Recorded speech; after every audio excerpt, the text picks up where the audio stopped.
Tonight, in Chapter 5 of Zorbo's Revenge, we rejoin the devious Zorbo on the lifeless world of Ostiopolis, where he aims to recruit dastardly villains from the ranks of the Immortals. Never did I ever think I would return to this accursed planet. How the mighty have fallen, to come crawling for help back here. What?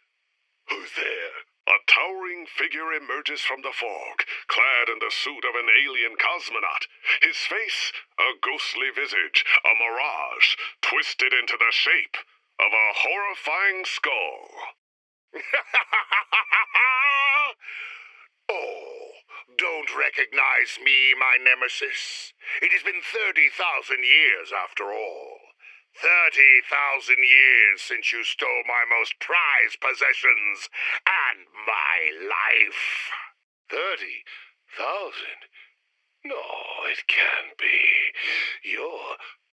Indeed. You knew me then as Orkos, Archon of Ostiopolis, but those days are long past. Ever since you stole my cuffs of immortality, your star has risen while mine has flickered and faded. I was ostracized, exiled, and cursed. And look at the result. Now I am Skellscream, the haunted howler, the most fearsome bounty hunter among the undead. Stole? I remember a friendly wager, a battle of wits. My winning that battle, of course, fair and square. Pah! We both know you won on a technicality. But that time is long past, and my rage has since subsided. Despite losing my cuffs, I regained my immortality, albeit in a ghastly, horrific way. I'm more interested in your recent humiliations. The so-called Emperor of the Universe losing a great galactic race to an Earthman and his pet monkey. That sight is worth 1,000 curses.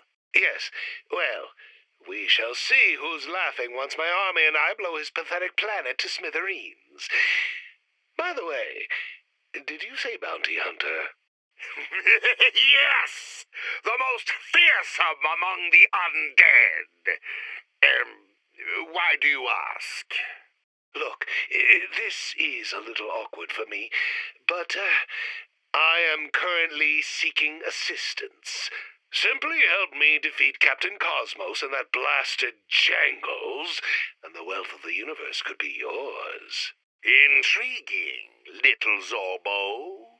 Intriguing. I accept, but I spit on your offer of wealth. I will do this for my own reasons.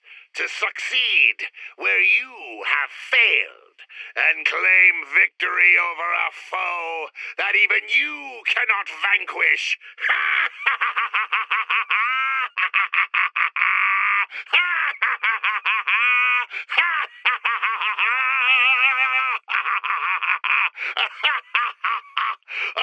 Oh,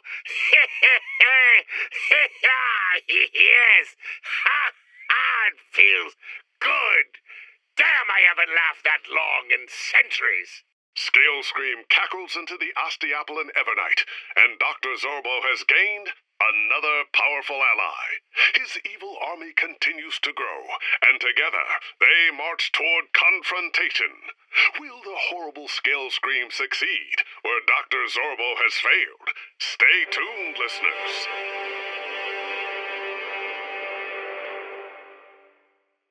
Welcome back to Zorbo's Revenge. Tonight, in Chapter 6, Dr. Zorbo finds himself on the technologically advanced planet of Ketson Prime, whose inhabitants are so focused on technological advancement that they have no idea what to do with their bounty of scientific developments. We join Zorbo at the planet's annual Galactic Science Fair as he interviews candidates to lead the development of the ultimate superweapon, the Star Mangler. What are these worthless inventions? Do you not understand the importance of my mission? Get out of my sight immediately! Why, I never. Get out, or I shall be forced to call the gods. Thank you for your time. The incompetence on this planet is nauseating. I thought for certain that I would be able to find a capable scientist here, but they're all such hopeless buffoons. Coordinator, cancel the rest of the interviews. I am leaving this wretched planet. Who the... I apologize in advance for debilitating the interview coordinator, but she refused to allow me in. Don't worry, she's not dead, but she won't be waking up any time soon. Now we can speak in private. Dr. Zorbo. Just one humor me a little bit. Who in their right mind would violently barge in here and then expect to gain an audience with me? There's no need to be so uptight, Dr. Zorbo. You're in the company of Ketson Prime's peerless prodigy, Floating Face Farah. I have a proposition for you today that I believe will be mutually beneficial. Floating Face Farah? I've never heard of you. Look, I've seen enough useless inventions today. Guards, remove her from my sight. Unfortunately, the guards won't be coming, Dr. Zorbo. I took the liberty of disabling them in advance to avoid any unnecessary interruptions. Then it seems I must remove you myself. You've made a grave mistake by angering me today, Floating Face Farah. I am the unstoppable Dr. Zorbo. In a fury, Dr. Zorbo throws a mighty punch toward Floating Face Farah. As Zorbo lunges forward, Farah deftly reveals a hidden holster underneath her suit jacket. She draws the weapon with expert precision, firing a seemingly fatal shot directly into Zorbo's chest. Is this the end for Dr. Zorbo? Know that I shall haunt you forever, you pest! Wait a moment. Why am I not dying? Your pathetic weapon cannot harm the great Zorbo. Of course not, Dr. Zorbo. That was merely a stun ray to prove my skills. Why would I want to kill my future employer? Oh, well, I suppose you've shown some merit. Perhaps I was too hasty in my judgment. All right, you have my attention. Excellent. I knew we could have a civil discussion.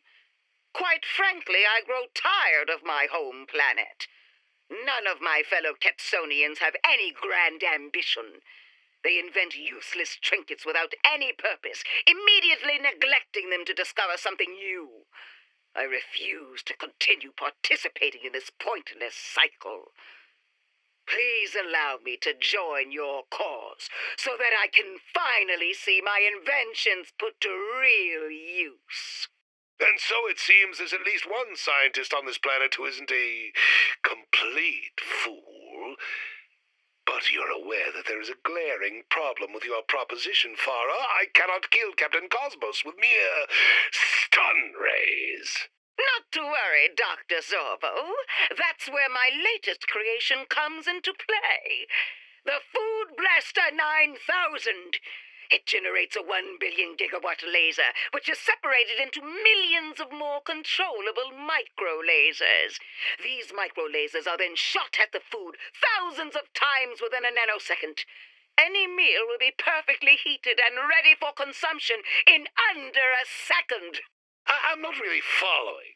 Are you actually proposing we melt his tongue by superheating his lunch? Look, my plan is much larger than that. It's enormous, even. What I need is to complete the Star Mangler's main cannon to absolutely pulverize Captain Cosmos and his puny planet Earth. Allow me to reiterate. 1 billion gigawatt laser. If focused on a single target, from my calculations, that much energy would be capable of destroying an entire star system. Are you following me now, Dr. Zorbo? Absolutely brilliant. Standing ovation. Say no more. Floating Face Farah, as of this moment, I officially declare you my Lord of Destruction. You will join me and bring life to the greatest super weapon of all time, the Star Mangler. Finally, the universe will know the name Floating Face Farah!